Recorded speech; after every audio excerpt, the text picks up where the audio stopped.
Testing, testing.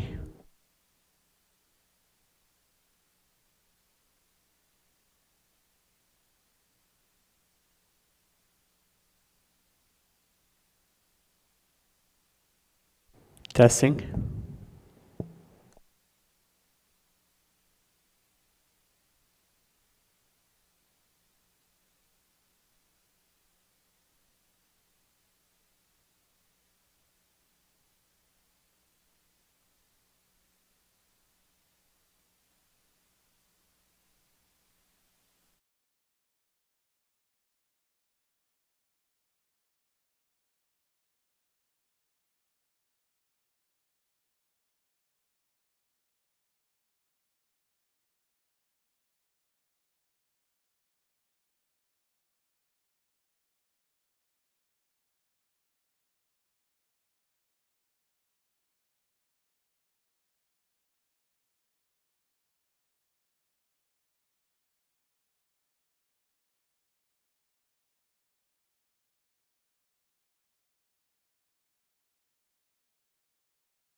Right.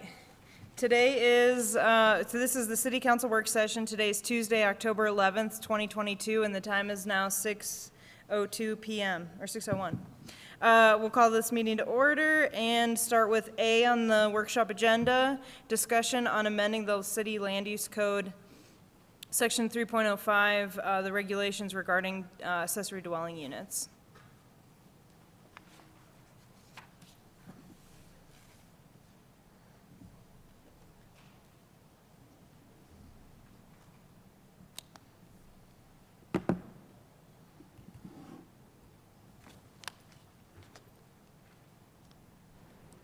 Good evening. So since our last meeting, I've mostly been on vacation, so sorry if I'm a bit scattered. But what I did was provided for you, you have 3 documents in front of you handed out loose. One of them is the ordinance that we went over at our last meeting. It includes a red line of the changes that I heard at that meeting. The second one simplifies showing, it's titled Existing Regulations with Revisions.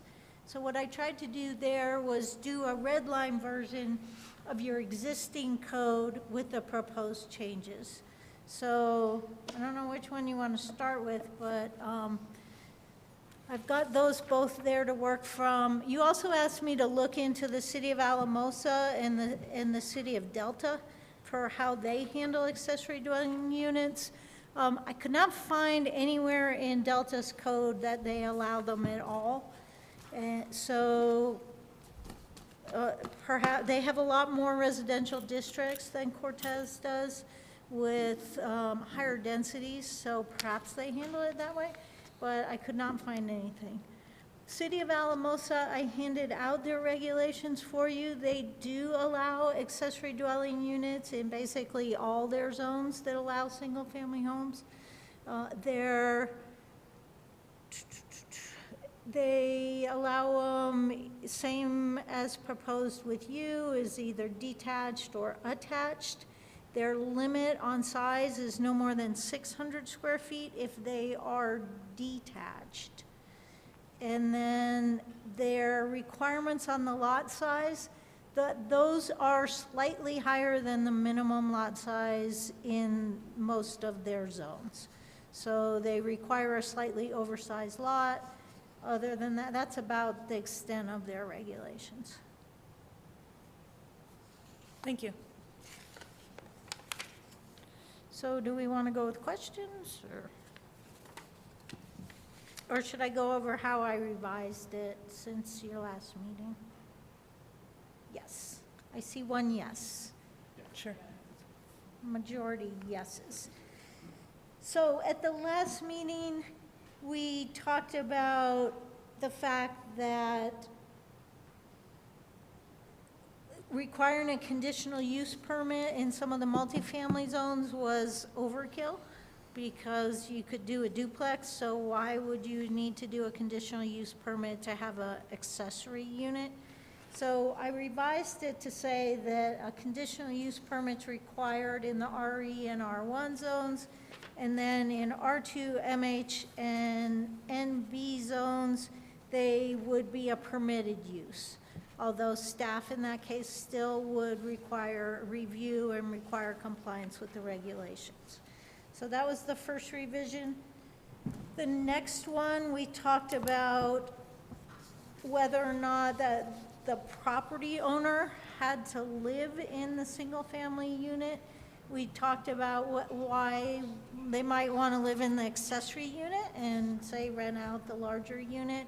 So I revised that section to say that it must be an existing single-family unit. Either the single-family dwelling or the ADU must be occupied by the property owner.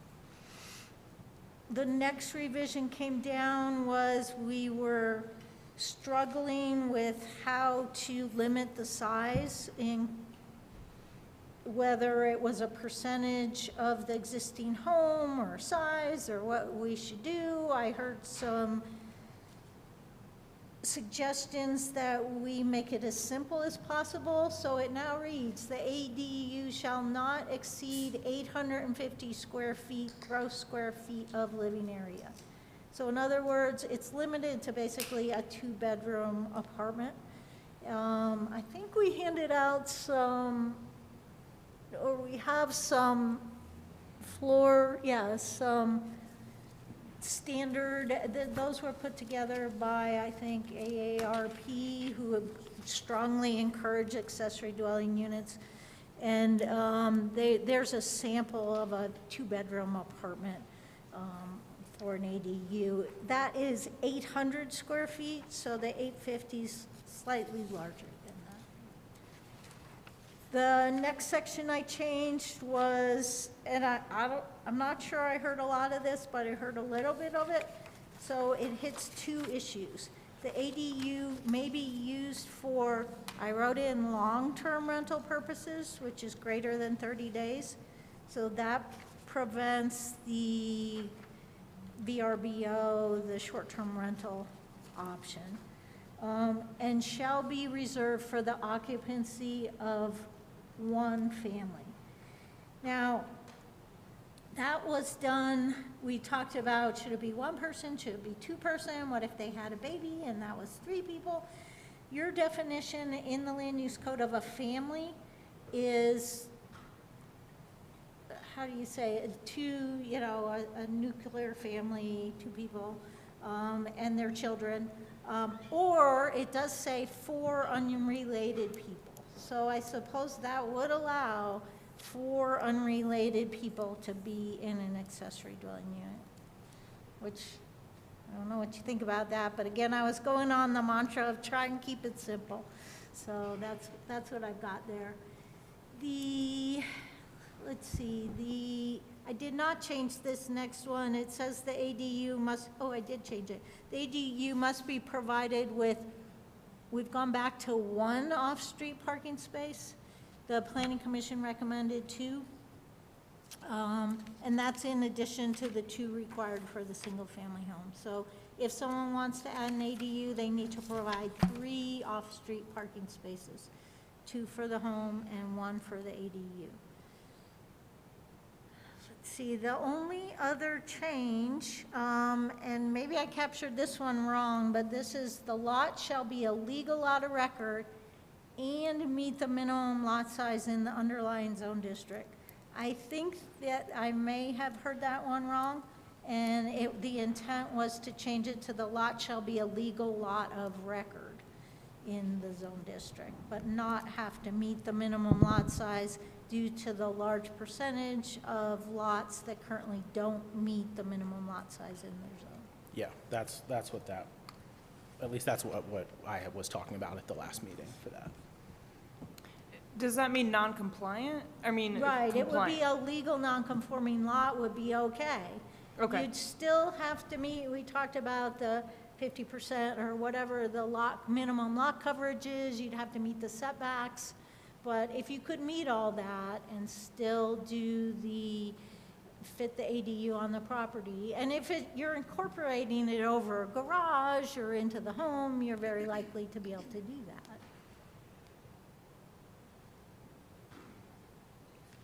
So that's what I've got. If you wanted to pick up the existing regulations with revisions, I think that summarized how it changes from the current code. The one in front of you is how it changes basically from the Planning Commission's recommendation.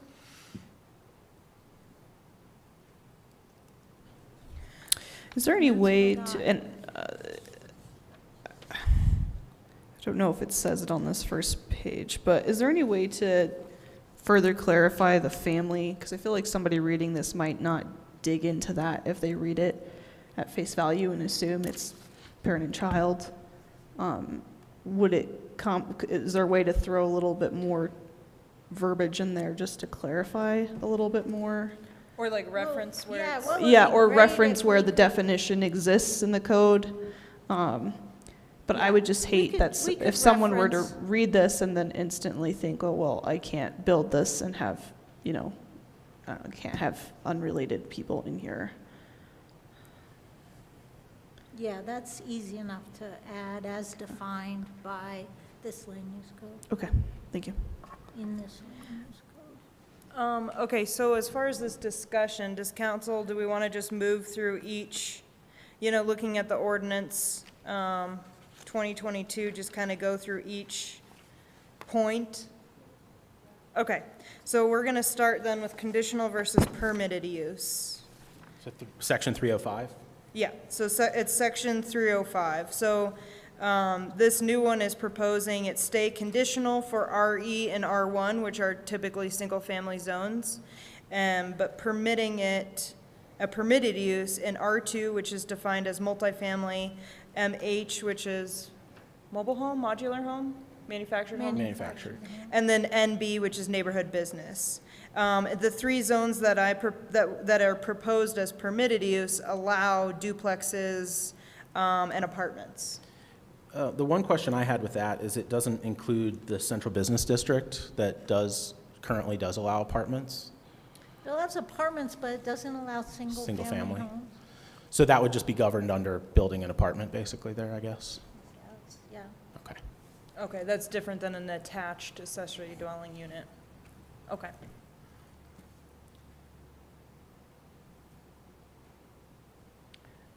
Anyone have an opinion different than what's proposed here, or questions? And maybe just to remind you, the conditional use permit's a pretty high bar. It requires a 3-month approval process, public hearings in front of the planning commission and city council. It does scare some people off. But the upside would be it allows their neighbors to Neighbors to know. weigh Yeah, in a meaningful manner. And so the planning commission, my first draft had that taken out, and I think the state's encouraging you, DOLA's encouraging people to take it out. And some of the best practices say, make it a permitted use, so it's easier.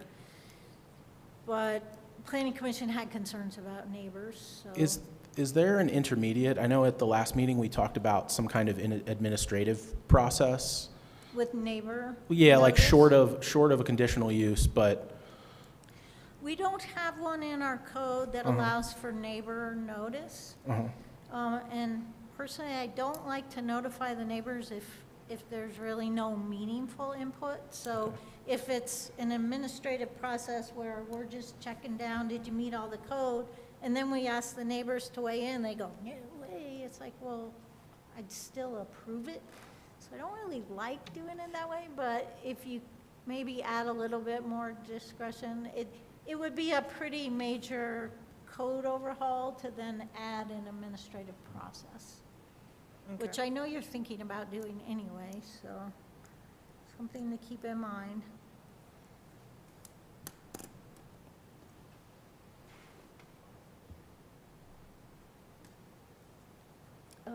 Do we want to keep going down? So that was the conditional uses. Are you guys going to straw vote it, or how do you want to do it, Rachel? what's that? I can't hear you, sorry. Do you want to do like a straw vote on each, or take comment on each section, on each change? Yeah, kind of do a straw poll. Okay, I guess I've never done one, so what, thumbs up for? Just a work session, so we're not holding you, you can change your Oh, votes. okay, I'm fine with this language. okay, cool. All right. Okay, so then we'll move on to page 2. The, what was B is now C, where it references the property owner must live on the property. Does everyone feel comfortable with allowing them to live in either dwelling, but as long as they're on the property and own it? I have a little bit of a question. What's to prevent the owner from saying, I have 2 in the ADU, but I'm going to rent this out to 7 people? My house. Because we're not regulating their house. We're only regulating the ADUs. So You're if right. they move into the ADU with the intentions of renting out their house, you've just committed a big problem for the neighborhood where you may have 6 or 7 people in a house. I mean, that can happen now, really. If I owned a second property and I rented it out, I could probably rent it to that many people. You could, but the ADU allows him to move into a different residence, so Dennis, I think for that and the number of people in there, having the rule that you have to live on the property is really creates a self-selection process where people, you know, I live in a property where I also rent out part of it, and I can tell you I wouldn't want to put 7 or 8 people and 5 dogs in my In your main space. house. So I think that having that rule that the owner has to be present, and then, you know, it takes some assumption that they want their property to be treated well, but I think it is self-selecting. I understand the person being on property. Go ahead, you have. The definition of family also applies to a single-family residence, so they could rent it out to a family of 7, but if they were unrelated people, it would be limited to 4, no matter the size of your home. Okay, so we already have a rule You that no already more have than that. 4 I don't know unrelated how people. much it's enforced, and it's tough to enforce, but it's a rule. Right. But yeah, so I think the idea of being on the property, you're not gonna want that many people still invading your space and maybe, you know. Yeah, I agree, I wouldn't. Yeah, But there are other people out there that wouldn't care as long as they're Yeah. making the big bucks. But you just solved the question. You did that. right, because they could complain and then we could hold them to account. Right. Yeah. Well, and that kind of, I had a question of what our, like, what can our code enforcers really do? Like, if we already have this rule, I'm sure there's rentals where there's way more people crammed in. Is anyone enforcing that? Only if we get a complaint, council member. We don't go actively look for them, no. I actually really like the fact that somebody needs to be living on the property. I think it kind of elevates the whole process, and it makes it seem a little bit more serious that, you know, like you're committing to, you know, being on the property along with whoever you know, have living in that home. So I personally don't have a problem with it. I like it quite a bit. Yeah, I agree, and I think it really helps keep community intact, having a rule like that, where the owner has to be there versus your community becoming a lot of rentals. What about? Is this a common, like, practice? Like, is this a common? Okay. Yes. I'll just say that I think it's good because it opens up the possibility if there's just like a single elderly or whatever person that's living in that house, they move into the ADU, then that then opens up that house for a family that actually needs a place to live. So I think there's a lot of possibility here with this policy. What about additional families living in trailers and campers on the property? How's that dealt with? Well, you're not allowed to live, you can have a camper on the property, I believe, for 30 days with a visitor, and then that's it. And that is enforced a lot. That's probably a pretty common violation in the city. So that's how that works. Was that being enforced? Yes. Okay. Well, I have a short list. Okay.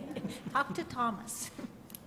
Okay, but so in general, sounds like that's a good idea. Okay. So then we'll move on to, that was C, and okay, so what was D, but now is E. Changing, basically around how big do we want to allow them to be, and how do we calculate or constrict that, I guess. So one thought I had was, say someone has a 600 square foot house on their property and they want to build an ADU, but say they want to build like 1,000 square foot house, and that become the main house, and then the other one can become the ADU. Is that something that could happen? Yeah, that could happen. Okay, I mean, because we don't require that the main house has to be accessed off a road and versus the alley. Well, they'd both have to, I guess it doesn't say in our code, you're correct. Yeah, well, because if, so say you already have a tiny house, a 600 square foot house, now you can't build anything bigger than your house, you know, so you're stuck with like 400 max. So I was just thinking of like, instead of basing it off the main structure, unless, I don't know. I feel like this is gonna be the hardest to decide. Would we need to clarify that if you have a smaller house to begin with and you build if you build another structure, it wouldn't really be the ADU. That larger structure would then become the primary residence, right? Yes. So like at least one of them has to be under 800. 850 square. Yeah, or 850, sorry. The other question I had with that is, looking at the Alamosa code that you gave us, do we maybe want to limit that specifically to accessory buildings? Because I can foresee an instance where someone had a house with an existing basement that they were finishing out, fully finishing into an apartment that was 1,200 square feet or larger than the allowable amount. Would they then not be allowed to finish that basement because it would be larger than an ADU unit? Well, what I've seen people work with before, say you're finishing a basement and it's 1,200 square feet. They might reserve, don't make me do math up here, 450 square feet as a storage room for the main house. Because we wrote that to say 850 gross square feet of livable space, area. okay. So you could do that. Right. Or should we specify this to detached? Well, do you only want to regulate detached? I don't know. I guess maybe it won't be an issue, because I'd love to see the house that has a 1,200 square foot basement. I mean, it feels like we're getting a little bit into the weeds, and I think it might happen, but I'm not sure that we want to spend a whole lot of time revamping to that degree. Yeah. I think it's a slight chance that it would happen, I guess is what I'm saying. Does anyone have a different number to propose than 850, or is that something people are comfortable with? Can you remind me how we got to that number? I proposed it was based on the size of a somewhat generous 2-bedroom apartment. Okay. Yeah, because, this is an 800 square foot example. Originally, the proposal was 750, which is half of 1,500, which I'm assuming that's where that number came from. Yeah. But I think 800 square feet is a common, so. Okay. That's the size of my house, like, exactly. So I wouldn't want it much smaller personally, and I live there by myself. Right. And the other thing we talked about with that is with percentages, if you had a large lot and an existing large house, 3,000 square foot house, you could now build basically another house if we don't put a cap on what an ADU number is. Right, because it was saying, before it was 50%, whichever was larger, so Yeah. then you could build a 1,500, yeah. And then also, you're still restricted, even if, 850 is the largest, but you still can't surpass the lot coverage. So that'll restrict you as well. Yeah. Do we need to clarify that? The lot coverage in this specific statement? That's under H. Yeah, and they're set in Okay. all of the specific Okay. zones Yeah, yeah. already. Okay, so then,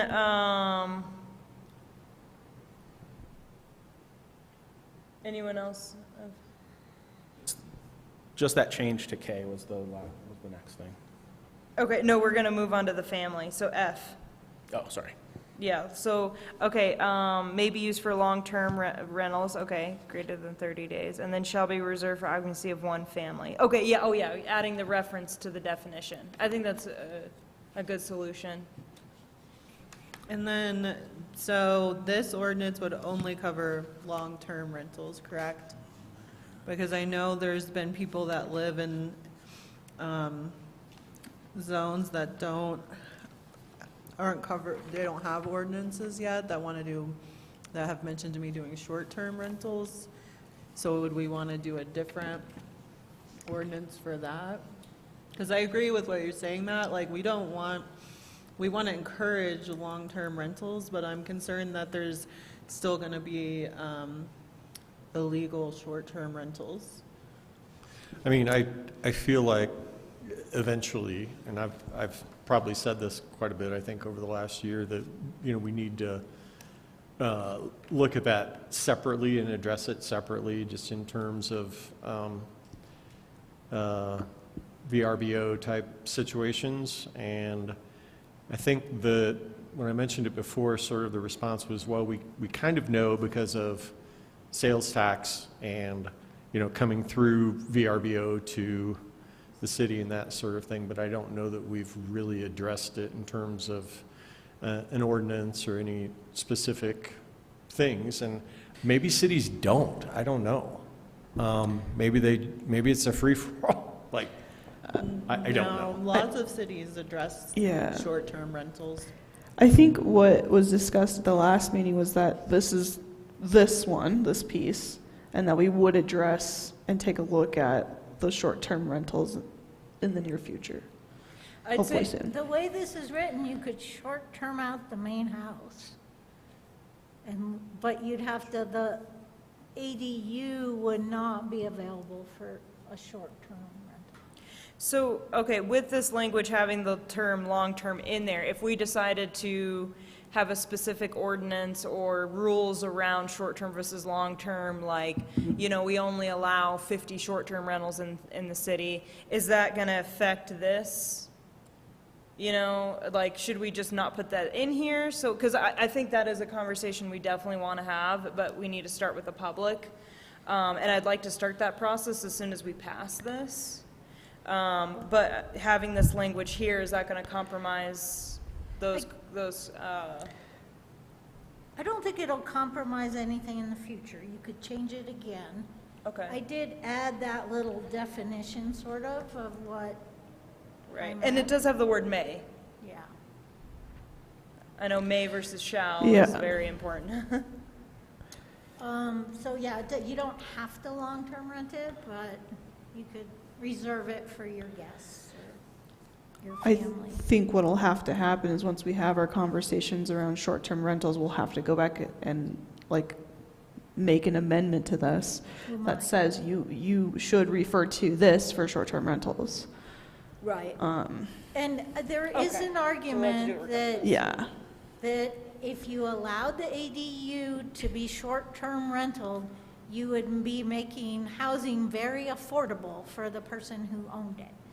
Because they could have their main house and short-term out this ADU and live fairly cheaply on the Yeah. property. So there's that argument too. Yeah. But a lot of communities are doing this, and I think we started it in part for affordable housing and for family living. And so I thought it was probably appropriate to put it in as a Yeah. restriction. Because I think what we need to recognize too is that there are some benefits to like our residents and property owners to have short-term rentals. You know, it's a extra income, it helps with mortgage, and it brings tourists, but we need to find that balance of allowing that while also incentivizing and recognizing that long-term rentals is important to a thriving community. Okay.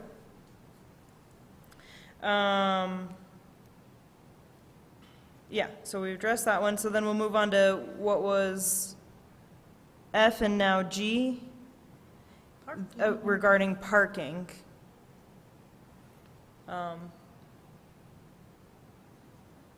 Does anyone feel strongly about two spaces versus one?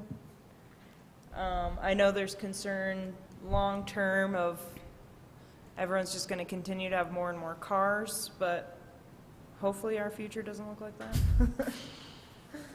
I think the one-off street parking is fine.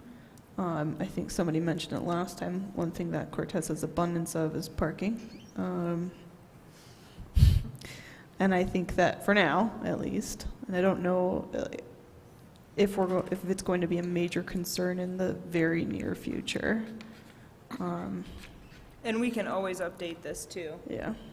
Because that's the benefit of, like, we can try this out, see how, you know, people work with it and what gets done out there, and then we can always change it, you know. Mayor and council, on that point, not trying to just persuade or dissuade one way or another, but just keep in mind it's easier in legislation to allow more later versus allow one now and then require two later. That's where it can turn problematic for us. Okay. It was absolutely a touch point for at least one of the planning commissioners. We had a nice tour, Rachel and I, of this neighborhood back here, and his concern was there's a lot of on-street parking, limited off-street parking. In that neighborhood, it looked like most of the homes had converted garages to living space. So there was no garage. There was probably only one parking space in a driveway and a lot of cars. But in that case, you couldn't do an ADU because you'd have to have at least 3 off-street parking spaces, and they don't have it. Right. So you'd have to, I don't know, take That's out. kind of what I was just thinking, that there are a lot of homes that wouldn't be able to even have one extra one. My house is the perfect example. There's no way I could have a third off-street parking situation. So I think that in some ways that's going to limit it. I'm glad we're going from 2 to 1 because it makes it a little bit more accessible. But Well, you know. in that kind of instance, they could do like a garage with then a thing above it, which would then provide more space and kind of solve those issues as well. Right. Yeah, because maybe they converted their garage because they couldn't build an ADU. Just kidding. Okay, I think we're good then with reducing to 1. Okay, so then the last change is the minimum lot size? Yeah, and I may sorry. not have gotten that right. The legal lot of record. Should it be just a legal lot of record, or should it meet the minimum lot A size? legal lot of record just means it's like existing on the books. Right. Yeah, I'm okay with that. I think that the percentage of lot coverage provides the protection we need. I don't know that you need to be. I don't know that we need to be. There's a lot of lots that are just under the legal permitted use sizes. This like 6,000 square feet. So I don't know that we need that added restriction. I think the protection is already there with the lot coverage percentages. You just would be able to build a smaller ADU. Everybody else? So I would, after legal lot of record, just delete the rest of that sentence. Yeah. I think Robert brings up a good point because the issue with our land use code is, personally, this is how I see it, is like the way it was written is like what we want, not what's out there, you know? And so there's a lot of legally non-conforming lots. So yeah, I don't think we should, punish people for that.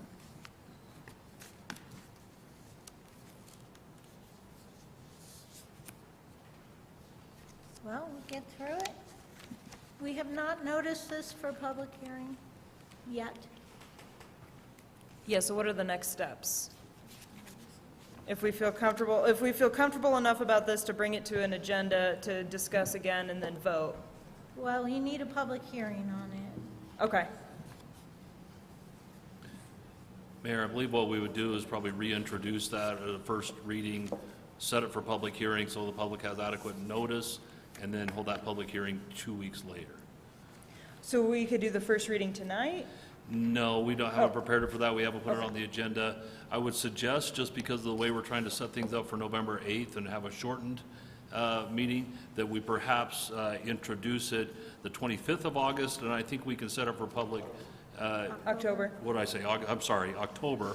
But then do it for the 22nd of November and just post it that that's when the meeting will be.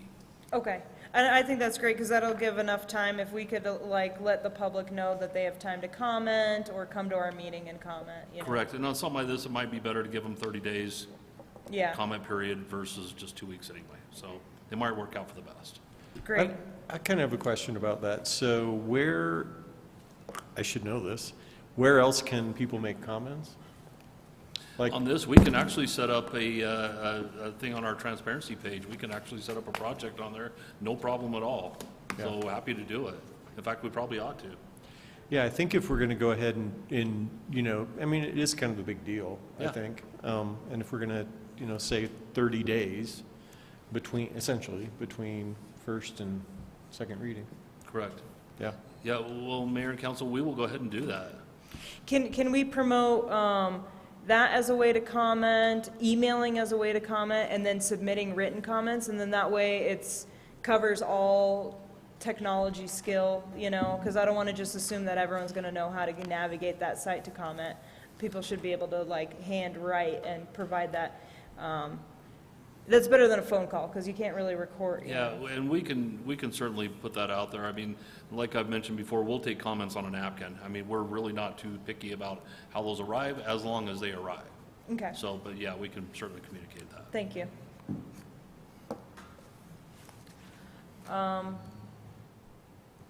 All right, I guess we're going to be done early with a big break. Yeah, do we have any general counsel? Oh, yeah, okay, so let me look back at the agenda, sorry, guys. Here we go. Okay, we'll move on to item B, general counsel discussion. Does anyone have a topic they'd like to bring up, or? Okay, I guess the only thing I'd like to reiterate is starting the process of the conversation for long-term versus short-term. You know, either starting December or first of the year. Yeah, I would like that to be the next subject that we tackle. Kind of keep this rolling and, yeah, Agreed. cool. Okay. All right, we'll adjourn the work session and we'll come back at 7:30 for our regular meeting.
All right, this is the Cortez City Council regular meeting. Today is Tuesday, October 11th, 2022, and the time is 7:30 p.m.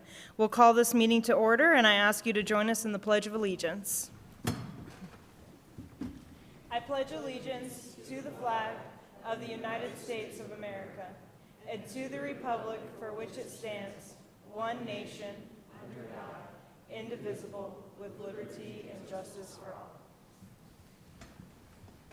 All right, thank you. We'll move on to the roll call. Donna? DeHaven, Here. Yaz, Here. Here. Kiefhoffer, Here. Spurl, Here. Medina. Here. All right, recognize that we have a quorum tonight.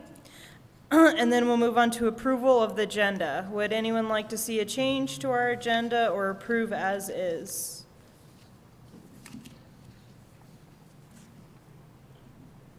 Oh, David, did you want to see a change to the agenda? Oh, did you say Rainey on roll call? Oh, I thought I did. Rainey, Here? All right, thank you. Still a quorum. Okay, sorry about that. Do we have, does anyone want to make a motion about the agenda?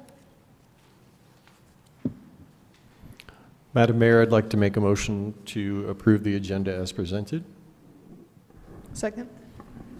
All right, motion made by Kiefhoffer, seconded by Yazzie.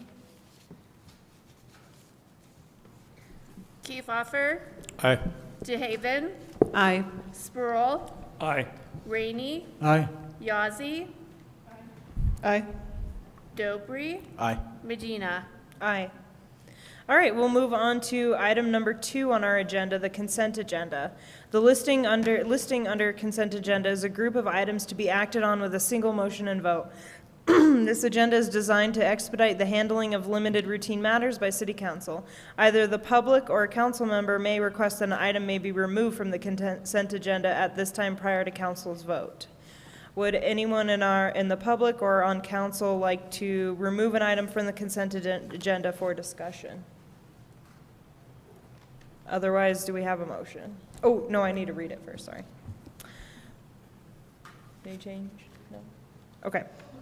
A, approval of the council work session and agenda minutes for September 27th, 2022.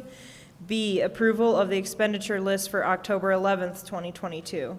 C, approval of a retail marijuana cultivation facility for THA Corporation, DBA The Herbal Alternative at 10194 Highway 491, Cortez. D, approval of a renewal tavern liquor license for Purple Sage Rib Co. and Saloon LLC, DBA Purple Sage Rib Company, located at 2591 East Main Street, Cortez. E, approval of a renewal beer and wine liquor license for Jody Jarling, DBA Zoo Gallery, located at 48 West Main Street, Cortez. And F, approval of a change in premise application for Blondie's Trophy Room LLC, DBA Blondie's Trophy Room, located at 45 East Main Street, Cortez. I move to approve all items in the consent agenda. Second. All right, motion made by Rainey and seconded by Dobry. DeHaven, Aye. Dobry, Aye. Kiefhoffer, Aye. Rainey, Aye. Spurl, Aye. Yazzie, Aye. Medina. Aye. All right, we'll move on to item 3 on our agenda, public participation. Apologize. There's no limit to the number of speakers, although public comments will be held to an overall time limit of 30 minutes. Speakers have a time limit of 3 minutes per person, may only speak once, and may not cede time to another commenter. And again, for those who have maybe not participated in public comment, since our changes, we do have public comment cards to fill out prior. Nothing? All right. Guess we're moving along. Okay, thank you. We'll close the public comment section and move on to 4 on our agenda, presentations. 4A is the Montezuma Cortez High School girls and boys golf team. They'll be presented with a donation contributed by our city employees during their annual golf tournament.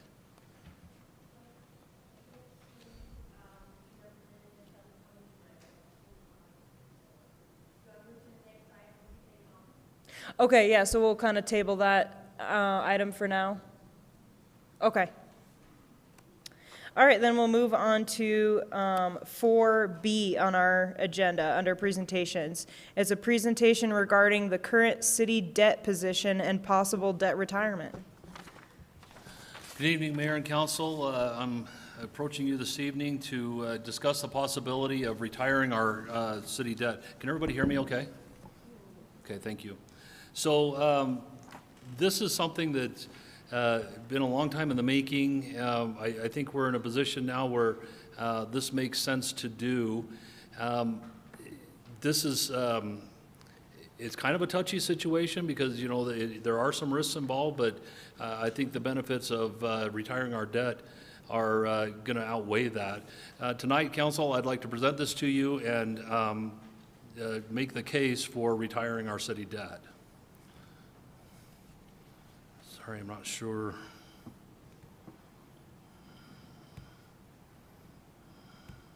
There we go. All right. So here's our current position. City of... Wait, yeah, Oh my we gosh, want to I see killed it it. on the, Duplicate.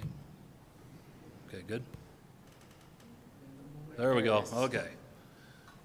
All right. Anyway, the city of Cortez, we have 5 outstanding loans left with an aggregate outstanding balance of $3.653 million. And that'll be the number at the end of fiscal year 22. Now, in fiscal year 2021, we retired the debt on the Recreation Center, which was an annual debt service payment of $600,000. And we also will retire a smaller loan this year, so that will leave us with a total of the 5 loans. Each of our 5 loans, those are all now for water-related projects, and each of those is being serviced by either the Water Enterprise or the Hydroelectric Enterprise. And right now, our debt service payment for fiscal year 23, remember this is kind of like your house payment. The payment stays the same, but interest, you start off paying way more interest, and then that interest comes down, and then principal starts going up. But we still have a debt service now of $407,537. Remember that as of last year, it was actually $600,000 added to that annually. But we're down to this 407, and of that, $193,215 is our interest payment alone. So here's our loans of greatest concern to me. Although we have these 5 outstanding loans, the first one, our oldest loan, originated in 1986. It's a 60-year term, and it was for $3.44 million for a water project. This has the highest interest rate of 6.6% interest, and also has the highest principal rate right now, and it's currently, the principal on that is $2,684,581, and of course that goes up literally daily. So during the past 36 years, we have paid over $9 million in interest on this thing, and we have yet to retire even $1 million in principal. And to top all that off, we still have 24 years remaining on this loan. Secondly, our Hydroelectric Enterprise, that's the one where we got a 20-year loan on that. We set up to sell the power for 10 years. I think the intent was possibly to renegotiate that in 10 years, thinking that might go up, but in reality that went down.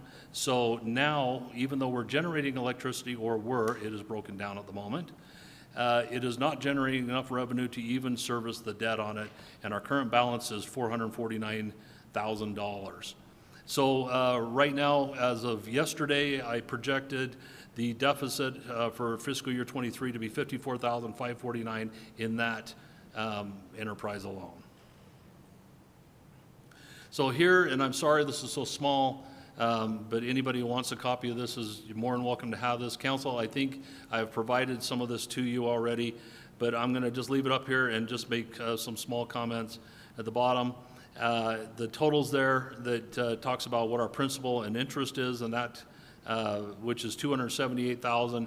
202, which is our principal payment alone. 193,216, as I mentioned, is our interest payment, which equals that $471,000 a year. So that's where we come up with the annual payment on it for right now. So, council, here's our options. We can really do nothing, just maintain course and speed and just keep servicing this debt.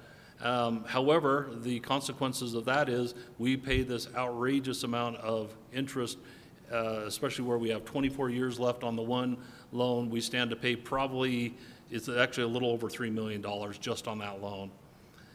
Our second option is to pay additional principal year over year as resources allow, but the reality is our resources probably won't allow all that much, at least not enough to move the needle on that. Or number three, retire the debt in a single year, and that's actually the recommended option that we take. Under this proposed plan, of course, I'm suggesting to council that we appropriate in the fiscal year 2023 budget an appropriation of $3.7 million to retire the debt. Now remember, 3.6 is roughly our number, 3.65. Remember, it's kind of like your house payment. You're probably paying, some people are paying right now, probably, between $50 and $100 a day almost of just interest in some respects. So as we're speaking, that's accruing interest by the time we get to pay it off. Just to be safe, I'm asking for the $3.7 million because there's going to be accrued interest in there. Once we take that out of the general fund, then the water enterprise and the hydroelectric power enterprise would, over time, reimburse the general fund for those amounts with some reasonable interest added in there. So basically, we're essentially refinancing it, just using general fund monies to do that. The terms would be shorter, the interest payments would be less, and over time, we would still make the general fund whole again, which has to happen, but it also benefits these two enterprises. And then as part of this also, council, I'm proposing that we be granted permission to just flat out decommission that hydro plant. I think we spent an exorbitant amount last year, fiscal year 21. It is now broken again, and I think there's, if I recall, it's in the area of $50,000 I think we need to come up with just to fix this thing, just to get it running again, and chances are the electronics are old enough, it's just gonna break again. So I would like to get permission from council to do that. Here's the risks and consequences. Well, under Colorado law, the water enterprise and the hydroelectric enterprise would have to lose their enterprise status in 2024. So if we paid general fund money to support that in 23, in 24 it would lose the enterprise status. But the beauty of it is it's only exposing for 1 year versus several years if we were to try to add extra money to it, and it would only apply to these enterprises. Some of the other outcomes and consequences there's always unforeseen circumstances. There's always those black swans that are out there. Hopefully we can avoid that. And then, of course, acts of God that can always occur. But those are the main risks and consequences that I see. So we have the money to pay it off. We're in a good enough position to do that. I am recommending to council that we be granted authority and be given that appropriation so that we can ultimately retire this debt and put us on a better financial footing as a city. That's all I have. Does council have any questions? Can you go back to the slide where it talks about the water and the hydro enterprise paying back? Yes. Okay, how is the hydro enterprise going to pay back when we're basically decommissioning Well, just the in the hydro existing plant? funds it has in there, it's not much. It's only, it's all that's left in there. So it would just essentially drain that down to nothing. Okay, and then we would, if I recall correctly, we'll collapse that enterprise account. Correct. That enterprise would go away, should you grant us permission to decommission and put that aside. It'll retire. And is there any chance to kind of part out any of the hydroelectric plant potentially, or is That's it just? a fantastic question. We have thought about that. We have done a lot of work to try to sell the hydro plant, do something with it. Well, we learned that that is designed custom for the job. Wherever those are put in, they are custom for that location. There's nothing we can do with it. I was really hopeful that we could. There's just not.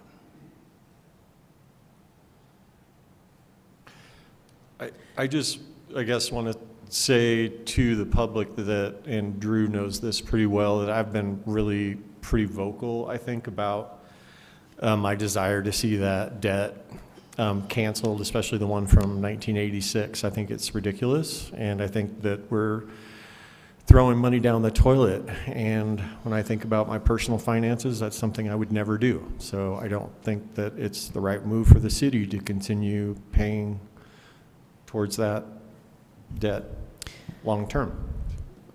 And I'll just expand on that if you'll go back to the pink slide, because you didn't mention the total amount, which is in the bottom right corner, of if we went throughout the total life of the debt of that loan, we would be owing 15 million and at 15.7 million, and that is a complete disservice to the city. We should not have paid 9 million in interest for the loan from 19 or 8, whatever year that was. Yeah, 1986. Yeah. And understand that that $15 million, that's for the life of the loan, so everything we have paid and would pay, those combined. So, but also, and I think it's important here to point out that the circumstances that I think the city found itself in the 80s, 90s, and even in the 2000s, I would argue that they were struggling an awful lot. They needed these loans. It was what they probably had to do at the time to survive and make sure the city had things. I hesitate to be critical virtually at all. I wasn't in their shoes. However, we are in a position now, and we are very blessed because we now are in a position where that has been paid down enough and we have the resources to retire it. Now I think it's our responsibility to follow through with that. Yeah, I think it's important for the public to know too, and I know this, that we are not gutting the general fund, and we're not going to leave us in a position where we can't sustain. This is money that's available to us now because we've done well, and I think it's money that we should spend to save us money. And I would second that as well. I did have one question just about the structure of the payback. Would that be through a promissory note from the enterprise to the general fund? Is that what we would be looking at? Yeah, Mayor and Councilmember Dobry, that's exactly right. So should this get appropriated, which would take place in the first meeting of, presumably, first meeting of November, after that, then we will come in to council with a promissory note to get that all set up, much like we did at the first of 22 with CCN, if you recall. We did the exact same thing. So yes, that's a great question. And the goal would be to pay off all that debt as soon into FY23 as possible?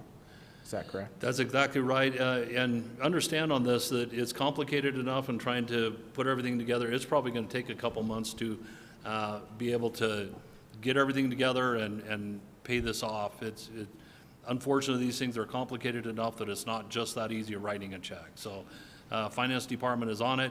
I will also mention that our Finance Director, Kelly Koski, has already prepared amortization tables for this, and she is projecting 15-year payoff back to the general fund. Is there any penalty for early payoff on any of these? No, we have already checked on that, and the answer is no.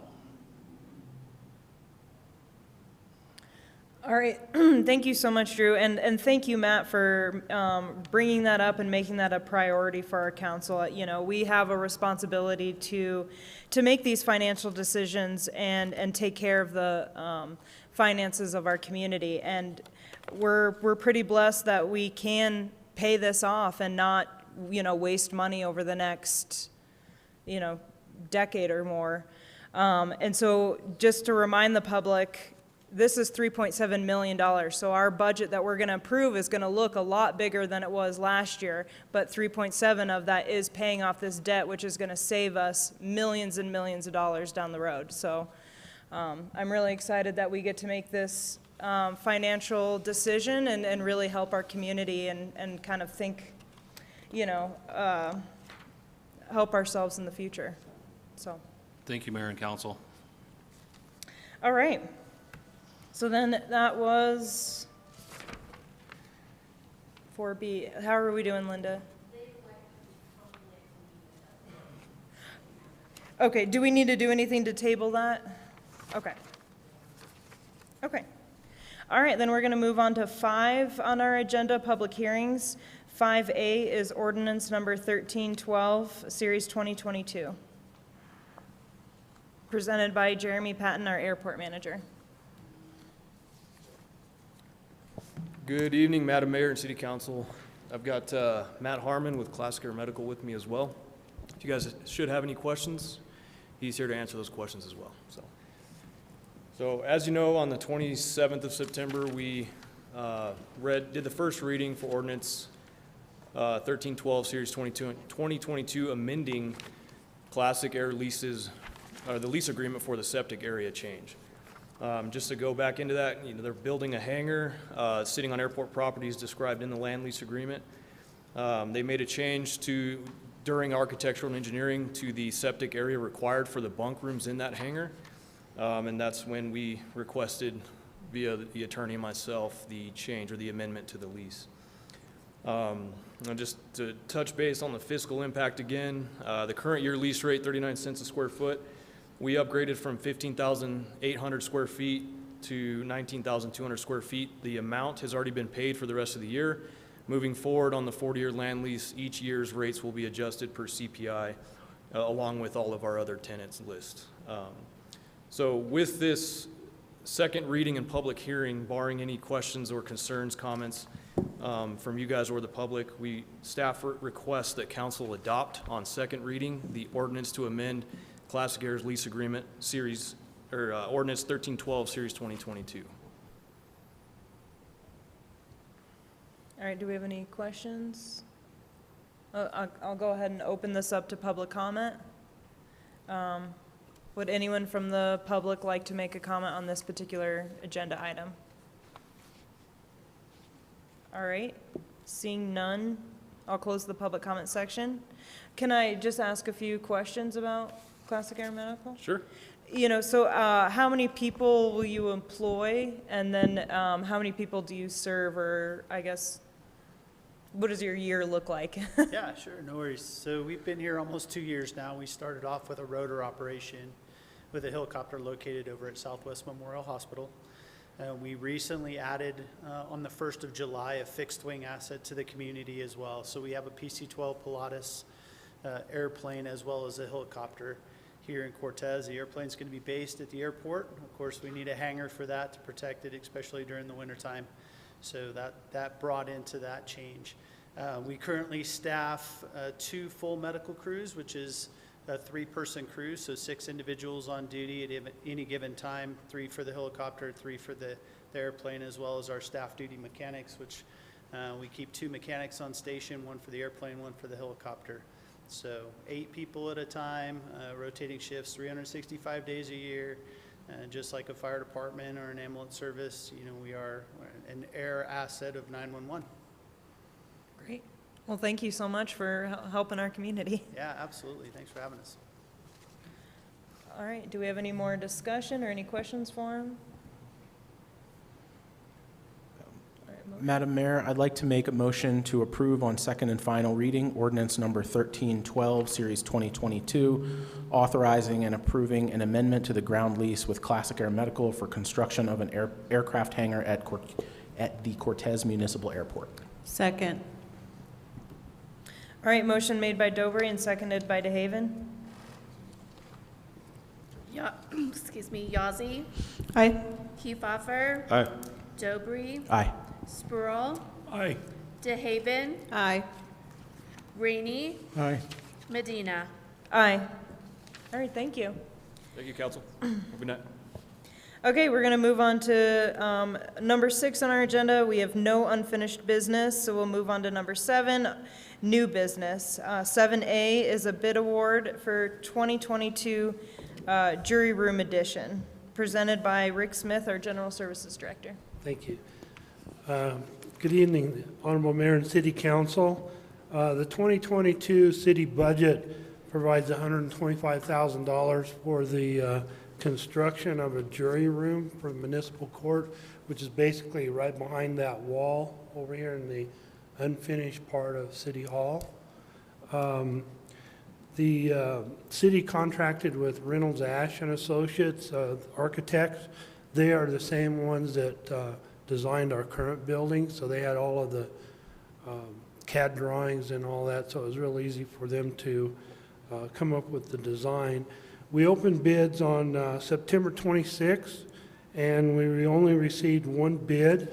That was from WCA Construction LLC. You might know them as Weemanuch Construction, same company that did the remodel here at City Hall. Their bid was $181,250. This amount is $56,250 over the budgeted amount. And due to the delivery of construction materials, this project will be completed in 2023, in other words, next year. City Manager Drew can give you an update on the amount over the budgeted amount. Yeah, thank you, Rick, Mayor and Council. We were able to make that additional $56,000 as a budget inclusion for 2023. In fact, it's in the capital budget.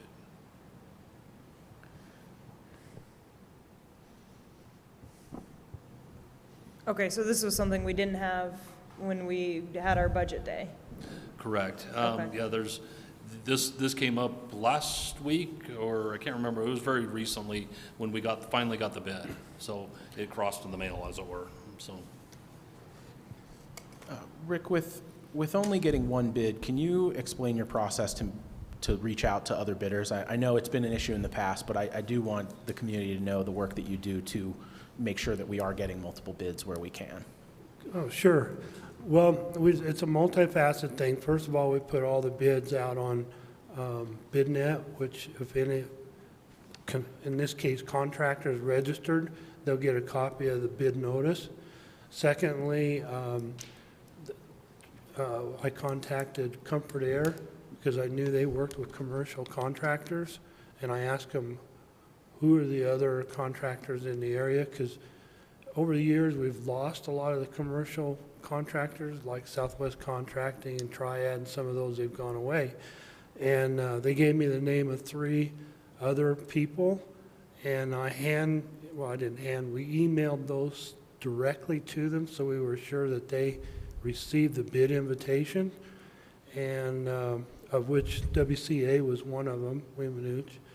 And we had a pre-bid. Only one company showed up with a pre-bid. So, yeah. I think this might have been a question for you before the last time we had a project that needed bidding out, but I guess from your perspective, why do you think they are not bidding? Are we under, in terms of our project, are we not accounting for how much the cost of materials and stuff and such are? I'm just curious, I guess. Well, one of my theories on it is this is a relatively small commercial project. We're basically building a small jury room. So the commercial people, they tend to want to do the big buildings like this whole size of City Hall. I think that's like 450 square feet. And then there just isn't that many people doing commercial work right now. And I don't really have a good answer for you. I've never seen things quite like this in everything I'm dealing with. Well, and to follow up on what Arlena was asking is how come the bid came in so much higher than what we anticipated the cost to be? I don't know, other than the cost of materials have gone up. One item that may have impacted it, and that we had to do an addendum, and that is because it's commercial and by code, we had to extend the fire sprinkler system. And I'm not sure that was in the original bid estimate, but those guys are expensive when you have to get those subs in here to do those fire systems. Okay, that makes sense. I know beyond this project, beyond the jury room, there is some other work that at some point we'll be doing over on that side of the building. Is it possible in the future to do that project in phases and get a contractor on for multiple phases that would maybe go through multiple years, so we kind of can tie someone in to do the work for us? That's an interesting thing. We did include those phases in capital budget process, and we could combine multiple phases, for example, and get a bigger project, and I'm sure we'd get more interest in the bid process. However, we just flat didn't have the funding to combine it all together. I think this is technically phase 1 of 5 phases to build out this back side of the room, or excuse me, the building.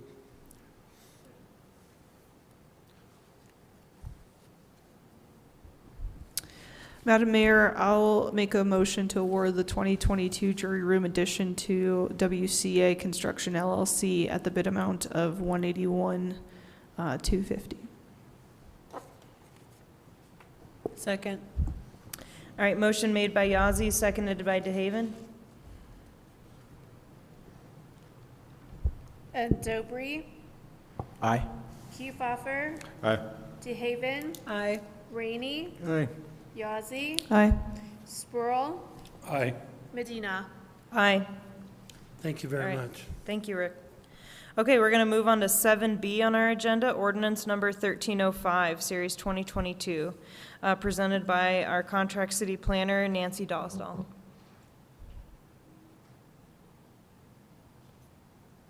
All right, this is in regard to food trucks. So.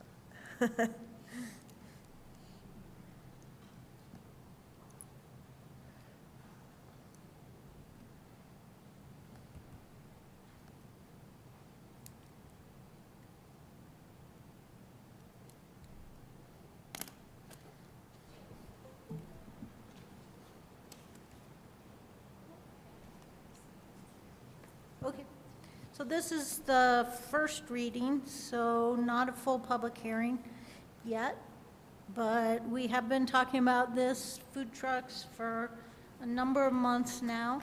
Had a work session back, I believe, in May. Planning Commission went over it for quite a bit.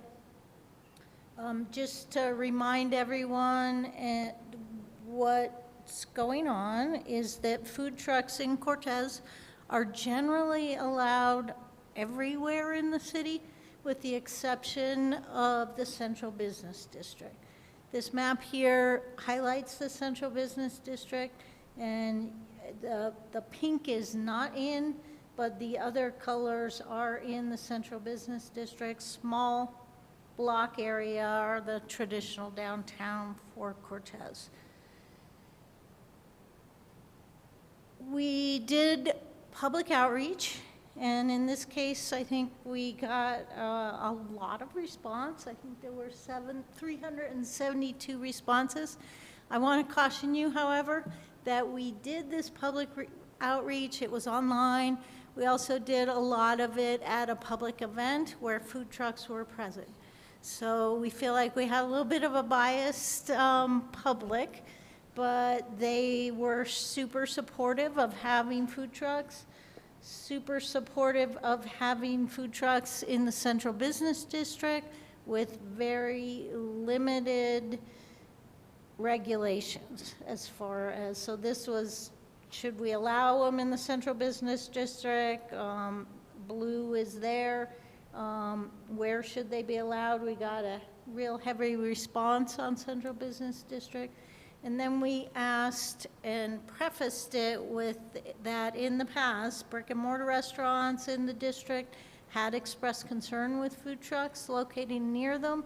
And do you still support it, and what type of regulations? And our biggest response there was no restrictions. Based on that, and of course I guess I didn't start it, but the city initially investigated this after requests from the farmers market that wanted to have food trucks. Seems kind of reasonable. So what else did we do? We went out and looked at some other communities to see how they were regulating them. There was a mix. Some allow them in the Central Business District. Most have some restrictions on how close they might be to other restaurants. And then most of them require the licenses and permits and such that Cortez does. I didn't go back to this. So after the public outreach that was overwhelmingly in favor, we thought we should do some directed outreach to downtown business owners. So when we did that, I don't have it electronically.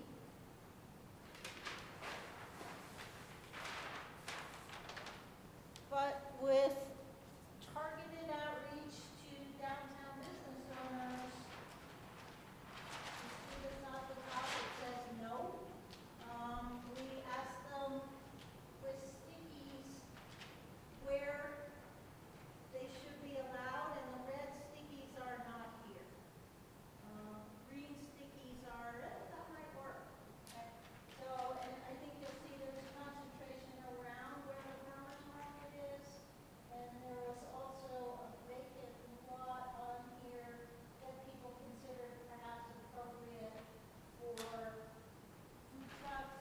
But for the most part, the central business district, business owners, restaurant owners still have concerns with a food truck pulling up perhaps and parking in front of their business. Seems somewhat reasonable. So based on all of that, we held public hearings, public outreach, public hearings with the Planning Commission, and we have come up with somewhat of a compromise here that would address some of the public desire for food trucks downtown, but also, I think, protect the businesses, since we have such a disparate comment on those. And this is what was recommended by the Planning Commission after their public hearings.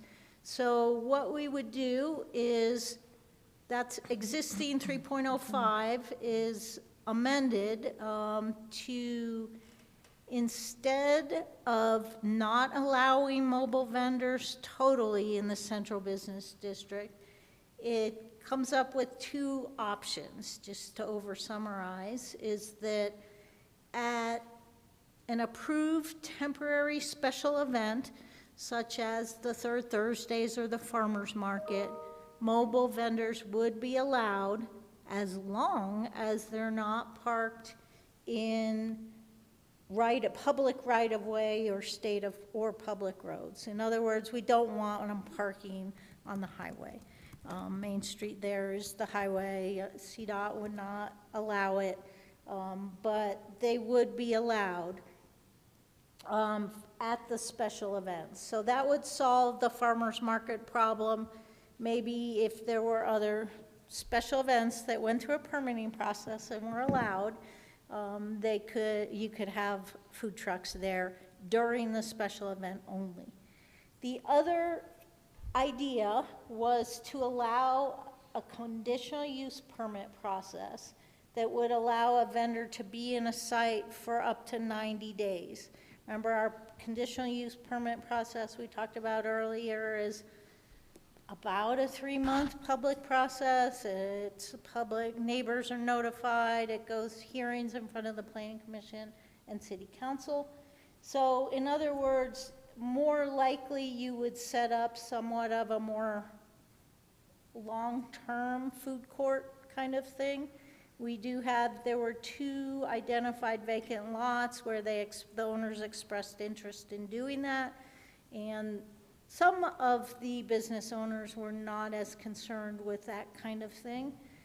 If we had a conditional use permit, at least they would be able to weigh in at the public hearing and have a full review of the idea of having a more temporary permanent food truck location.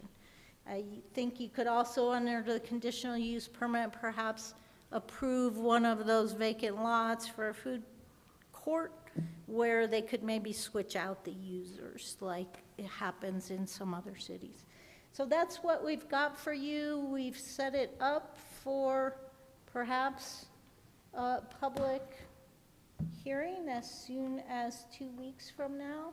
but we understand it's a big change, and there's concerns either way. There's support, but there's also some concern. So we're here to take your comment and make adjustments should you wish. Can I ask how the 90 days was determined? A summer season, kind of. Okay, sounded like a good number. You could move that. You could change that Okay. how you wish, yeah. Okay, can I ask about process when you all went to get feedback from the business district? Did you carry that paper around to all the businesses and have them put stickers on? No, they all came Have here. Or they all came here? No, they Or- came here, Okay. but there was very directed outreach where city staff actually went downtown with flyers and say, y'all come, and I think we had close to 50 people at that meeting, so it was super well attended. So I attended that meeting, and a lot of restaurant and business owners came, and so I think for folks who can't see that map, what it highlights is that the business owners were mostly concerned about the right-of-way. They didn't want food trucks taking up their parking and compromising their, where their customers can park. It was not that they're against food trucks, they don't want it to interfere with their business. So that's where those stickers really are. So I think this is allowing like on private and public property, and then during special events, just not in the right-of-way. I think that was just the biggest concern, and that's what those maps highlight.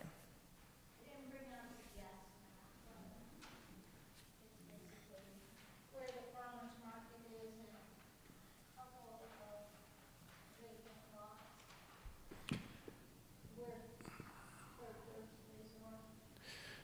Nancy, I appreciate that you went to a couple of different municipalities. Did you reach out to Dolores or Mancos to see? I know in Dolores they have like a food truck Friday and a lot of food trucks up there.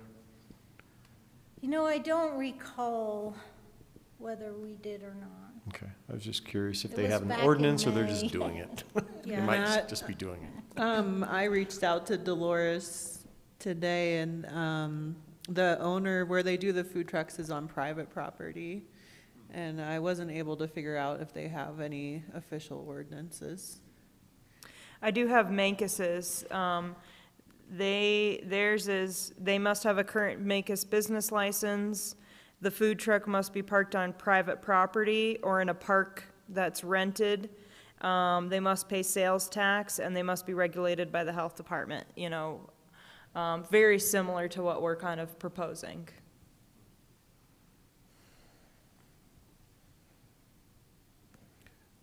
That was one thing I was going to ask is do we have those other requirements for a mobile vendor in the current zones where they're already allowed? Do you have to be a sales tax license? Do you have to have appropriate food licensing? Yes. Yeah, thank you.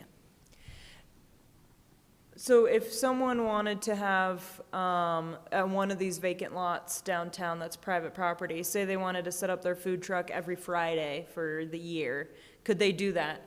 Because of the 90 days, is it consecutive? Is it, would they have to get on our agenda every 2 weeks, I guess would they have to do a permit for every week? How would that look? I'd kind of like to see that if there's a piece of private property that wants to do mobile vending and that business wants to come in and do it every Friday, then I feel like we shouldn't have to make more hoops for them to jump through. If they get the 90 days, they get the 90 days.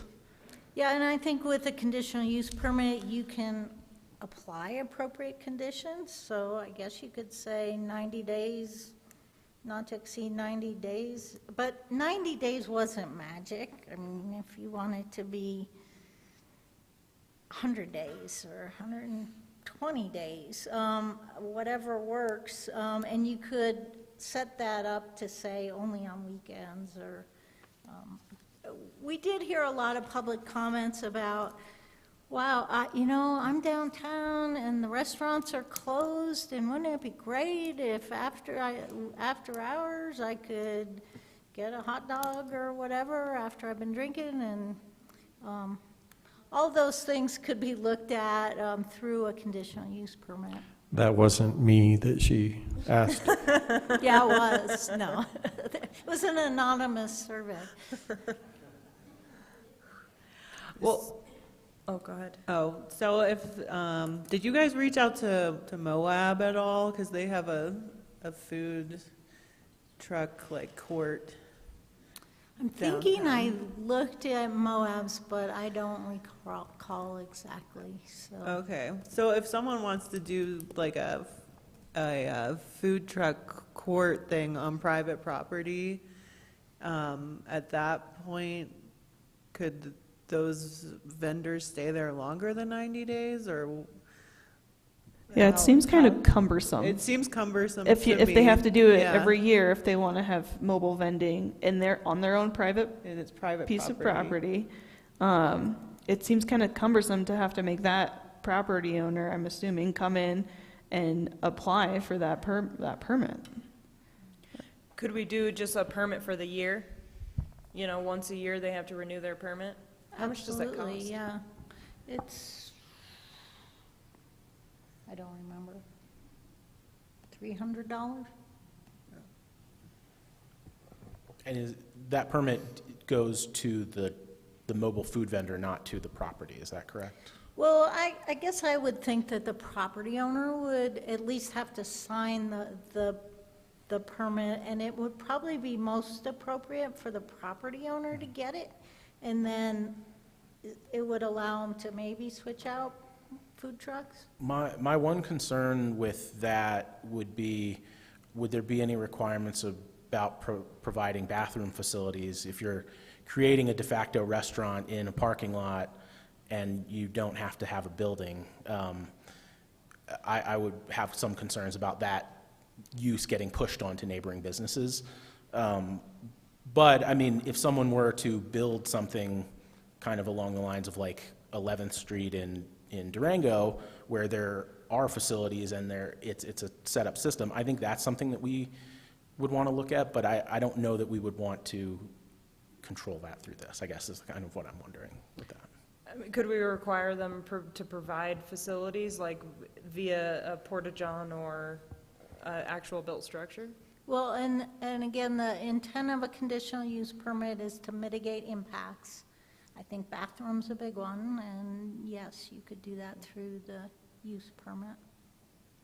And I want to clarify, like, that we're talking about something separate than like a special event, you know, because a special A event is. special event, they come in, set it up, and probably special events are going to have porta potties, right? Mm-hmm. Well, Or we public have restrooms. the restrooms in Montezuma Park, but we'd have to look into all of that. But a lot of downtowns seem to have like some type of public facilities. So you might have answered this, but I just want to make sure I understand clearly. Like for the farmer's market, since they would want a weekly permit, would they be able to do one for like the year? Well, so we wrote it that the farmer's market would not have to apply for a conditional use permit. They're permitted for a special event. The special event permit lets them pull in the food trucks along with the porta potties. In fact, you know, when we were at Thursdays, there were food trucks there, and I believe they were probably in the, Montezuma Park's in neighborhood business where it's allowed. well, they were across the alley in the, yeah, so it might not, it may have been that they were in the central business district. Yeah, I think that they were, but, you know, we don't want to split hairs, I guess, in that regard. Yeah. And, you know, I think to go back to the point that, you know, these vendors have to go through health department rules and licensing with the city and all those sorts of things. To me, it doesn't make sense to, especially with the farmer's market and the third Thursday, to kind of pile on yet another kind of restriction around it.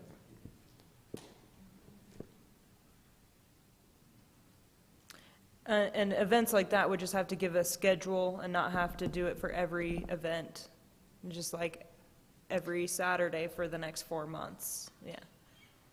Right. Okay. I don't know, yeah, it sounds like we want to talk about or make a change to the 90-day thing. So I guess, council, where do we want to go from here?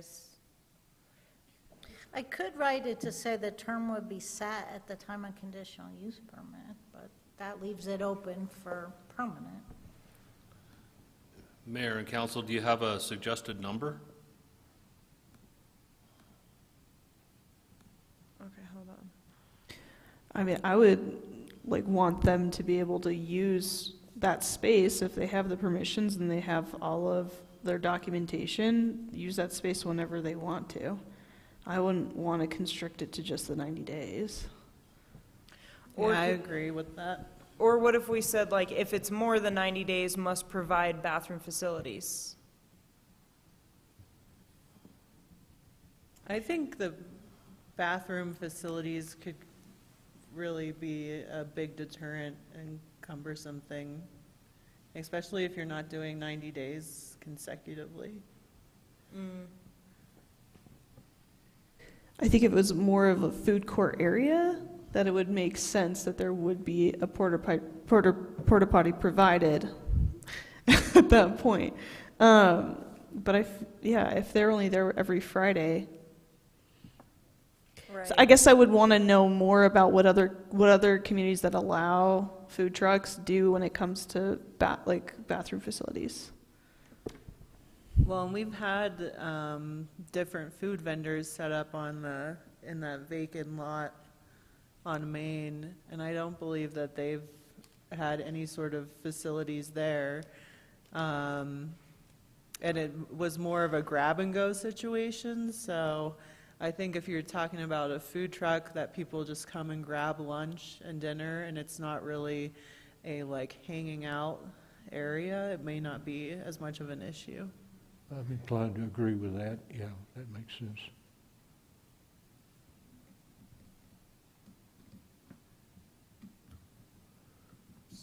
So back to your question, Drew, about the 90 days and what folks would want to do. If we do something different than 90 days, do we need to table this and do another first reading with the different language and do a second reading after that? Correct. If that's the only sticking point with it, I would suggest that maybe the council dialogue it a little bit more and try to give us a better understanding. Otherwise, we're going to probably want to table it, bring it to a workshop, and suss that out, basically, because we want to make sure we get it right in advance. But yes, we would have to do another first reading, which, okay. Yeah, I think it'd be worth it to workshop it before we move forward. Yeah, would we have time at our next workshop? Yes, we would, council. Okay, yeah. So I think we're all in favor. This is just about kind of tailoring the language that will make sense for the future. Yeah, because the way it's written is conditional use permit to remain up to 90 days. Yeah, so I think we need to have a discussion about it. So do we need to make any motion to table this, or? Yeah, you'll need to make a motion, but before you do, Mayor, also, I think that we'll try to work together to come in with maybe some suggested language to give you perhaps some options. You don't have to take those, but at least some options, so. But yeah, we would need a motion to table. Okay, because the way it's written, they would need a conditional use permit if they're going to be there more than 90 days?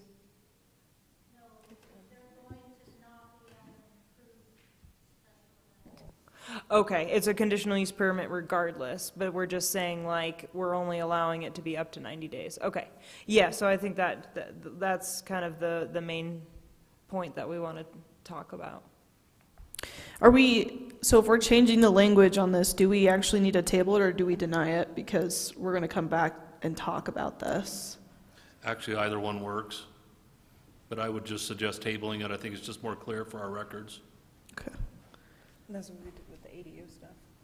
All right. I'll do it. All right. Madam Mayor, I make a motion to table ordinance number 1305, Series 2022, an ordinance amending the City of Cortez Land Use Code, Section 3.05, food truck mobile vendor, and set a work session for October 25th. Second. All right, motion made by Kiefhoffer and seconded by Dobry.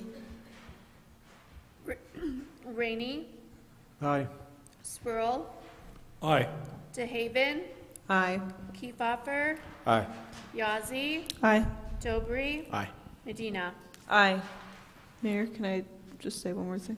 Yeah. I just want to say thank you to you all for taking all the effort to reach out to community members and gather feedback. I think it was really helpful for us in determining maybe how we could move forward. It's really nice to see these requests be moved through the process and brought back to us, so thanks for all your work. All right, okay, so moving on the agenda, 8, no draft resolutions or ordinances. 9, a city attorney report. Oh, did I skip C? Sorry, I crossed it off on my sheet too early. Okay, sorry. We're going to move on to 7C, ordinance number 1311, series 2022, presented by our contract city planner, Nancy.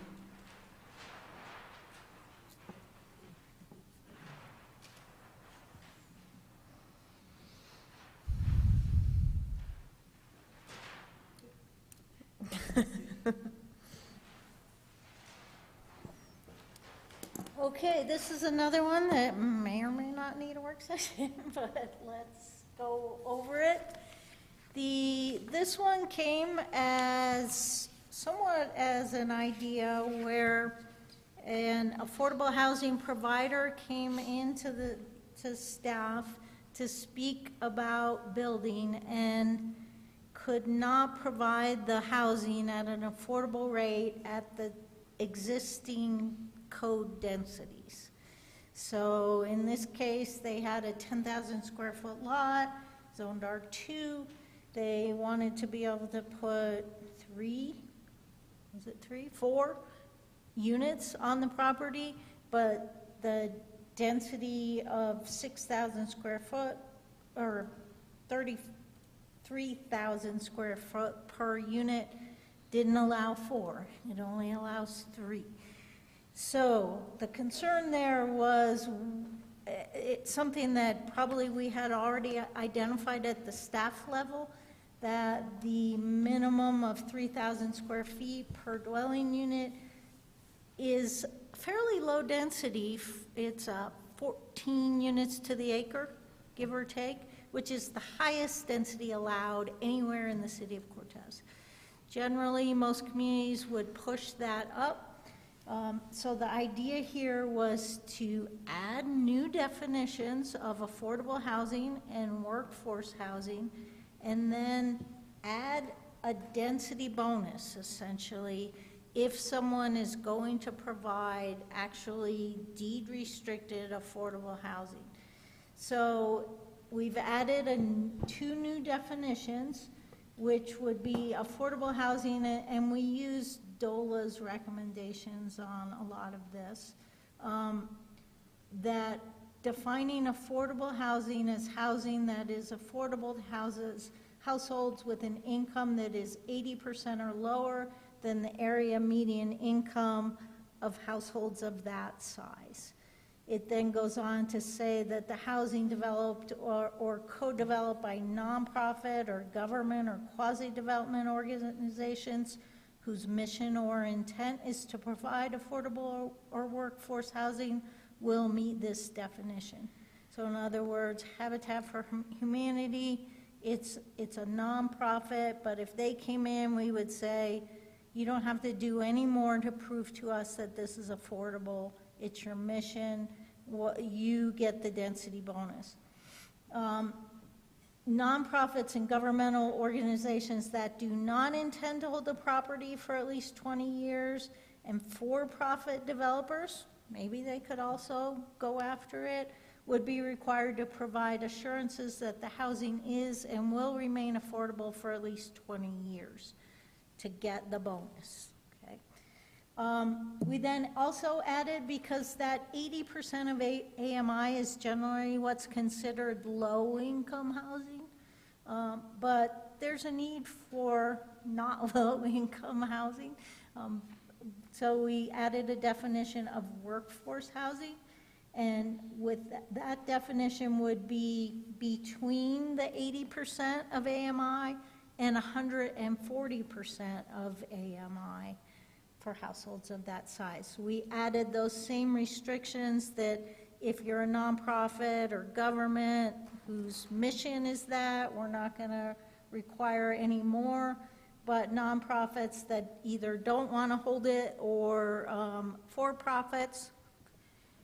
We met today with a for-profit developer that wants to do affordable housing, so it's certainly a reasonable idea that that could happen, especially at the 140% of AMI rents or for sale. So you could also qualify with workforce housing.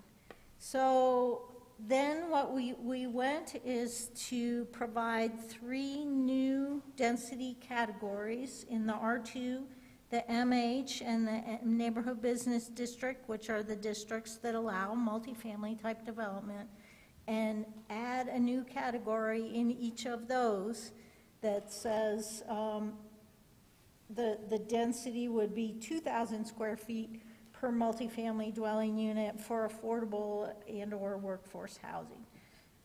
I then went to some examples where affordable workforce housing projects are mixed with market rate projects. The density would be prorated based on the percent of affordable versus market units, with example being a project proposing 10 affordable units and 10 market rate units would achieve an overall density of 2,500 square feet per unit. That's all I got.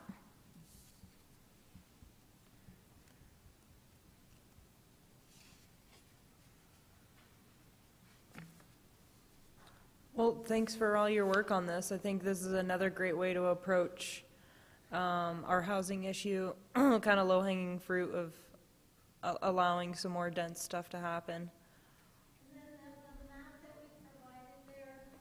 Shows the larger vacant parcels that are zoned for multifamily units now, so it gives you an idea of what the impact could be if affordable projects were proposed on those parcels. We also, I think in the staff report, gave you some examples of existing development at those densities, because I don't think a lot of people just can eyeball a development and go, that's 14 units to the acre, or that's 18 units to the acre. And I've lost my place, but I think there were some example, so example of the highest density of the 2,000 square foot per unit would be the Adobe Apartments at South Ash and First. Shaking your head. Cedar Terrace at South Cedar Street is also at 2,000 square foot of lot per unit. We've got some other examples here. Sleeping Ute Apartments are at triple that at 6,000 square foot per unit. The new Calkins development is at 3,800 square feet per unit. It might look a little more dense. I think there's a large vacant area in there.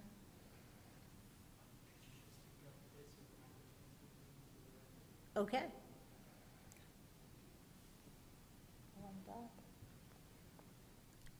So is the idea that for a for-profit or a nonprofit that wasn't wanting to hold the property, that it would be through deed restriction? And would any of this create any additional management costs for the city to ongoing manage this year to year beyond the initial approval? Probably. If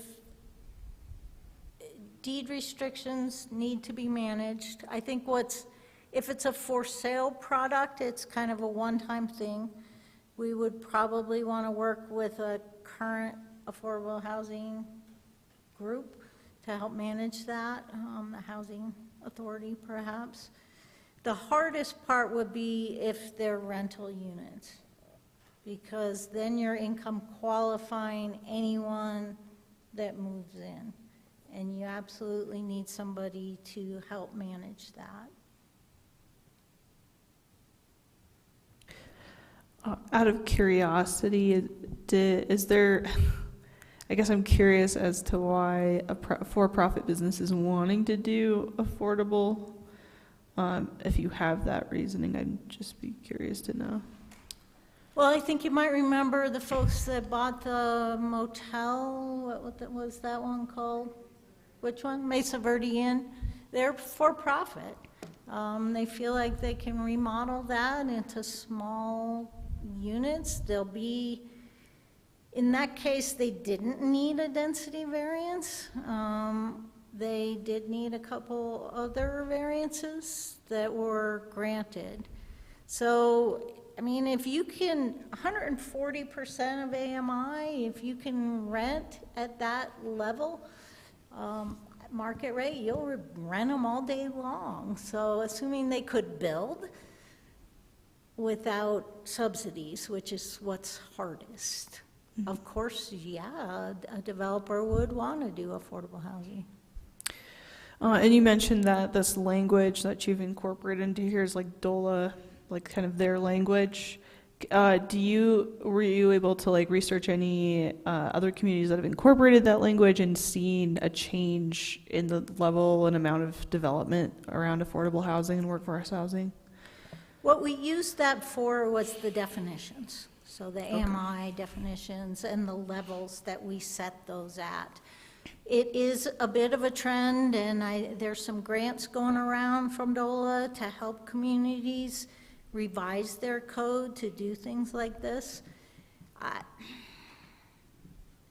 I would say there's definitely communities. I worked in one 20 years ago. Summit County, Colorado had density bonuses for affordable projects.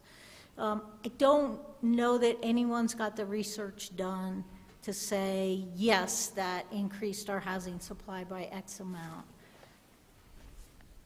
I can try and look for you. Just curious. Obviously, if we could make it easier for developers to come in, it would probably entice them to want to come in. We definitely have one developer who wants to develop on a 10,000 square foot lot, but felt like it's Southwest Housing Solutions.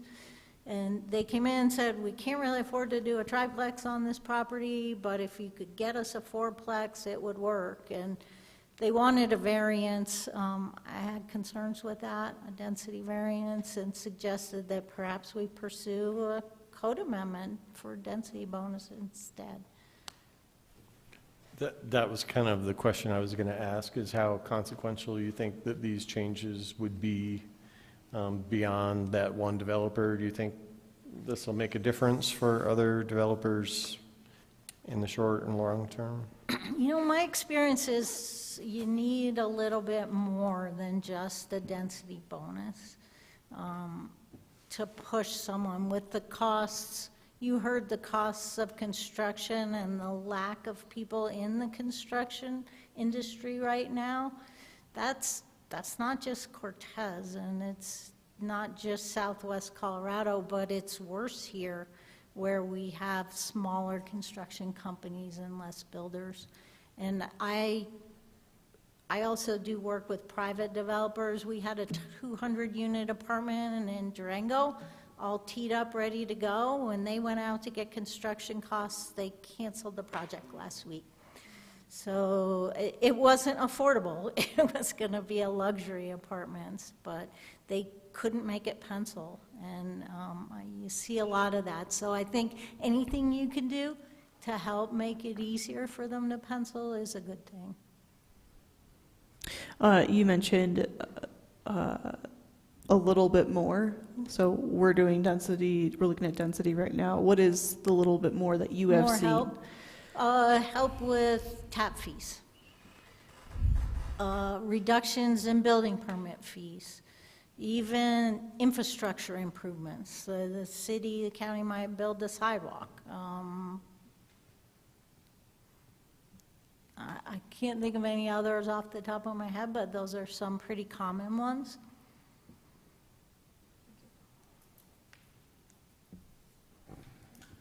My one concern with it is about, are we creating a city housing authority that then we have to staff and fund into the future? I mean, it's one thing if like checking these is one thing in an existing in the existing staff's job, but that would be my one concern, is that we're creating something that we're going to be paying for every year forever. And part of that was why I wrote it, to say, hey, if you're a nonprofit, we're going to trust you.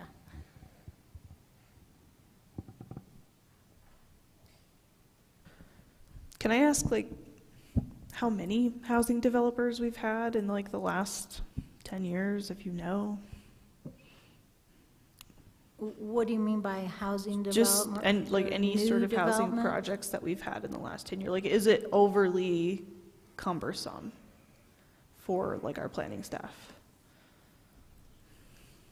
So if I could answer that to some extent, our grant writer did some research, and we, Cortez in Montezuma County has the lowest output of housing. I think it's 0.3% of compared to surrounding communities. So we haven't been doing a lot of building and keeping up, if that helps answer your question.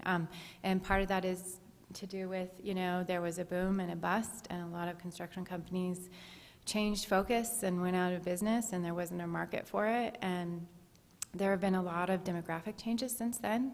Kids have grown up and needed apartments or places of their own. We've had a lot of retirees move in. We've had, there have been changes like that, and we just haven't kept up. Thank you. I'm just kind of relating back to Robert's question of, like, are we going to be setting ourselves up for too much, I'm assuming, if we're enabling developers to come in and have a little bit more access with this density. So I guess I'm just curious at, like, the amount of capacity. I mean, obviously there's other development that's happening. There's other things that are coming to planning and zoning.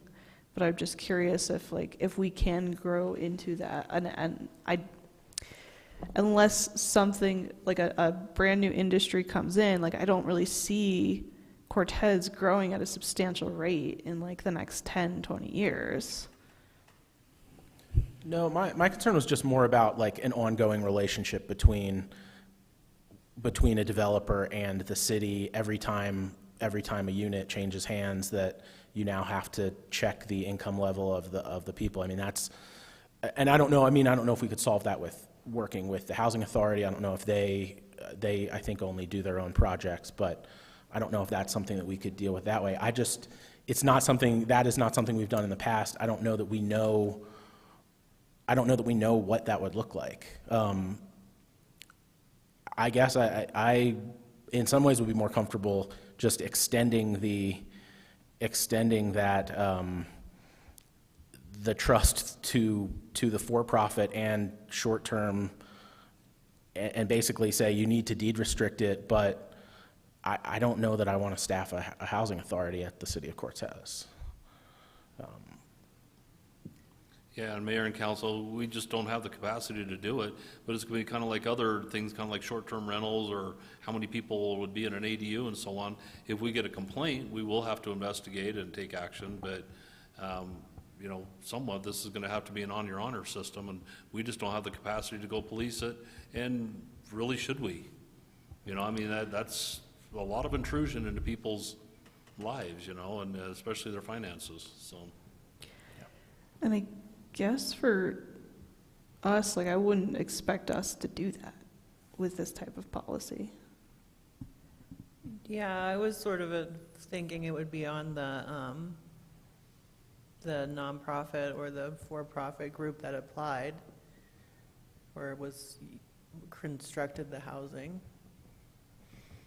Well, he brings up a great point, where if you had a rental complex and they're restricting 140% or it's workforce housing, how would you, I think you're right that maybe we should write it and just say deed restrictions will be required and let them enforce. And if somebody complains or we see they're renting them for $1,800 a month or whatever it is, you can go back to them and say, you're violating your land use permit at that point. You're not going to unbuild units. No, and I'd be a lot more comfortable with that. That's the real concern, is I don't want to build a housing authority. I think our staff is doing what they need to be doing now, and I don't think we need to be trying to grow new departments at the city. So I think if we just limited it to be deed restricted, I would be comfortable with that.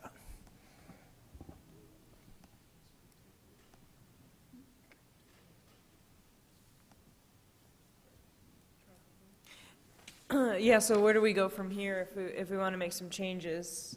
Do we table this as well, or? Well, It's actually written to Yeah, say deed the restriction. developers will be required to provide assurances that the housing is and will remain affordable for at least 20 years. So it doesn't say the city's going to check up on you. It says you tell us how you're going to make this stay affordable. Yeah. Okay. All right, then I think that words well. It's generalized enough, yet specific enough.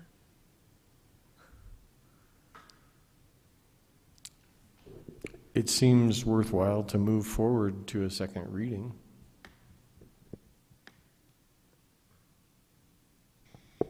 And of course, a public hearing. Yeah.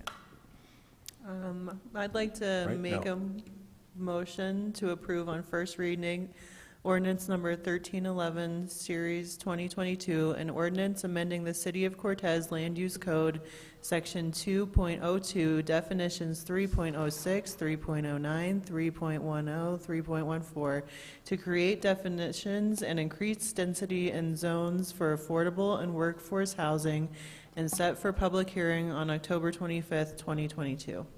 Second. All right, motion made by DeHaven and seconded by Kiefhoffer. Kiefhoffer, Aye. Rainey, Aye. DeHaven, Aye. Yazzie, Aye. Jobry, Aye. Spurl, Aye. Medina. Aye. Okay, now we'll move on to no draft ordinances. We'll move on to 9 on our agenda, city attorney report. Thank you, Madam Mayor.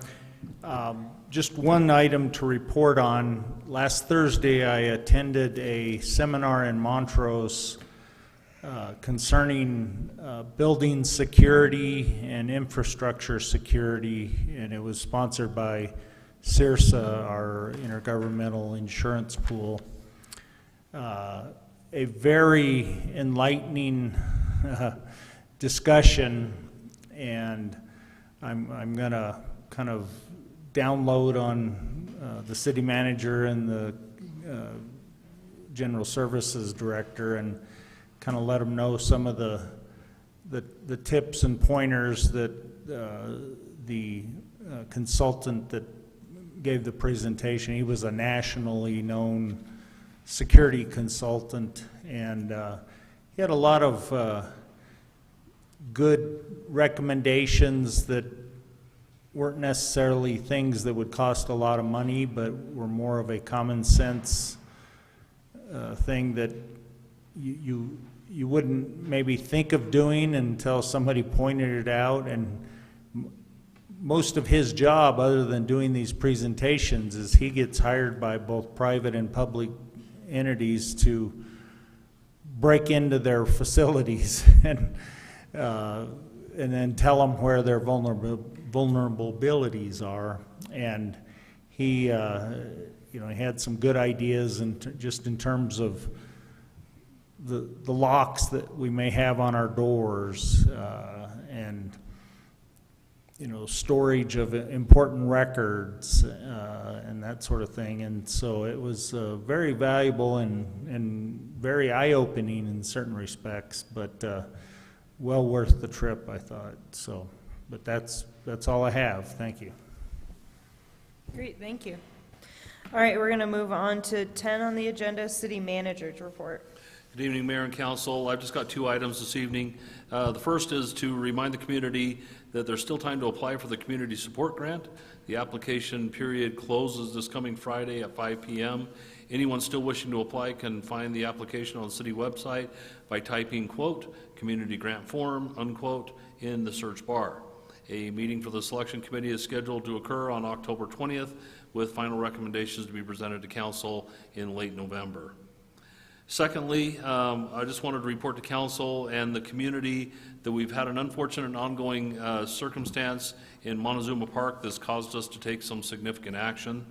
A group of homeless or displaced individuals decided to take almost literal possession of the park, especially the bandstand. Some of these individuals began to exhibit repeated aggressive behavior towards park visitors, nearby business patrons, and employees, which ultimately resulted in generating fear in the neighborhood. It has resulted in neighborhood avoidance of the park, which is contrary to our goals and mission. There was at least one event where an individual exhibited brazen harassing behavior towards a group that had reserved the bandstand for an event. Additionally, it began to become a public health issue in that human waste was being found in the alley next to the park and behind the adjacent business. As a result of all this, the decision was made to close the bandstand and install a temporary fence around it. Even so, this bandstand is still available to rent for a nominal fee. We don't want the public to think that it's just closed. Reservations can be made by contacting the Parks and Recreation Department, and they will remove fencing to accommodate reservations as needed. The Chief of Police, Director of Parks and Recreation, and I have been monitoring this problem since the fencing was installed, and it appears the problem is improving, but we're not there all the time. We do have a follow-up meeting with some local residents in a week or so to obtain some additional perspectives and feedback. This is not something we necessarily wanted to do, but we felt it was the best decision to make in this case. It was getting pretty serious over there, so I just wanted to report into council. That's all I have this evening, council. Great, thank you. We'll move on to 11, our City Council Committee reports.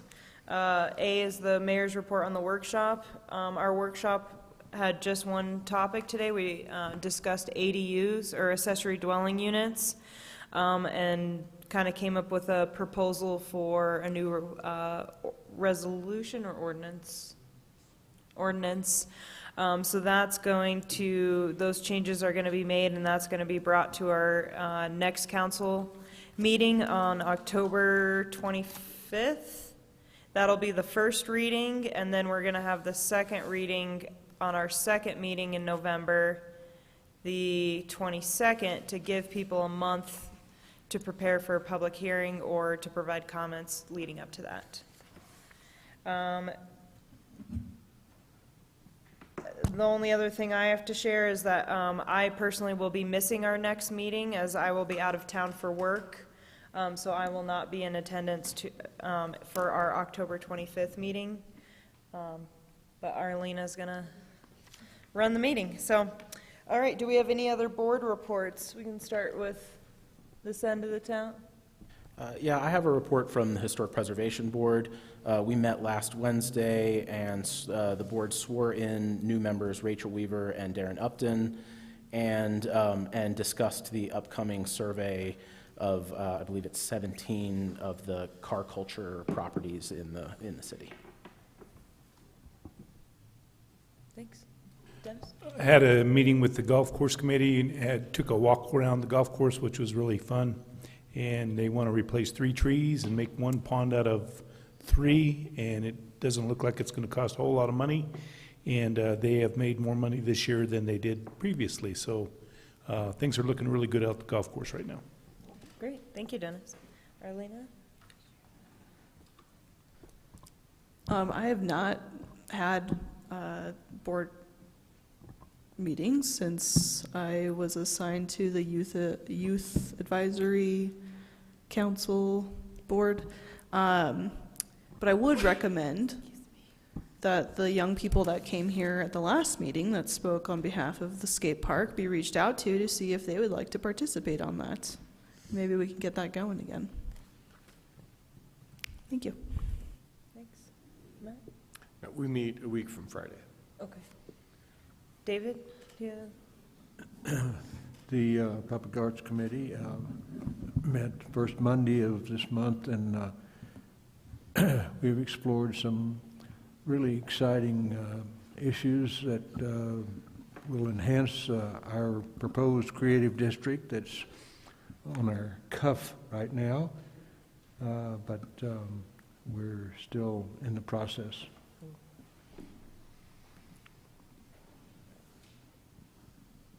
All right. Okay, just a few more things I actually want to share. So SWO's students, the Southwest Open School, they have a government class that will be coming to City Hall on Monday, November 7th, and they've invited City Council to be there so they can meet with us and their students can, you know, discuss issues that are facing Cortez so we can hear from them, and then we can share kind of our experiences with them. So that's going to be Monday, November 7th. And then also this weekend is the Calkins Commons dedication and ribbon cutting, and then they're having a grand opening lunch and tour this Saturday the 15th. And then Saturday the 22nd, the Heritage Museum will have their ribbon cutting and opening. So some exciting things happening in our community coming up. All right. So then now one of our last items on the agenda is an executive session, 12A. Madam Mayor, I'd like to make a motion that we adjourn to executive session for a discussion of a personnel matter under CRS Section 24-6-4024FI, not involving any specific employees who've requested discussion of the matter in open session, any member of this body or elected official, the appointment of any person to fill an office of this body or of an elected official, or personnel policies that do not require the discussion of matters personal to particular employees. Council will be holding a discussion on an employee matter. Second. All right, motion made by Dobry and seconded by Yazzie.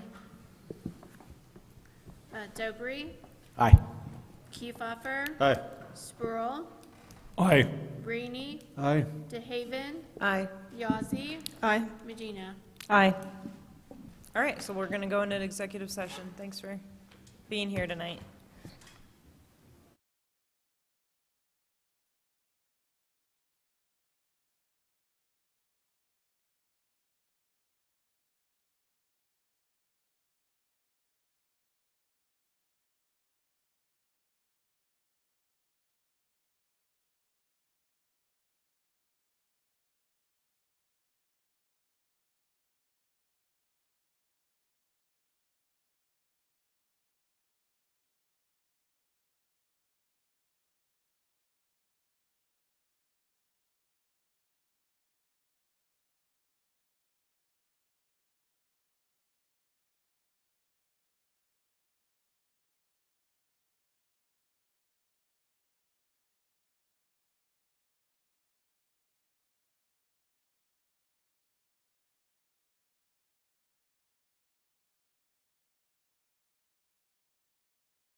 All right, the time is now 9:36 p.m. and the executive session has been concluded. The participants in the executive session were myself, Rachel Medina, Drew Sanders, Pat Coleman, David Rainey, Matt Kiefhofer, Arlena Yazzie, Dennis Spruill, Robert Dobry, and Lydia DeHaven. For the record, if any person who participated in the executive session believes that any substantial discussion on any matters not included in the motion to go into executive session occurred during the executive session, or that any improper action occurred during the executive session in violation of the Opens Meeting Law, I ask that you state your concerns for the record. All right, so the next agenda item is public participation. All right, seeing no public, I'd ask for a motion to adjourn. I'd like to make a motion to adjourn. Second. Motion made by Dobry, seconded by DeHaven. Aye. Aye. Aye. Dobry, Aye. Kiefhofer, Aye. DeHaven, Aye. Medina. Aye. All right, we're done. Thanks, everyone. Yeah, thank you for... Great night, great discussion on stuff, you guys, so appreciate your time.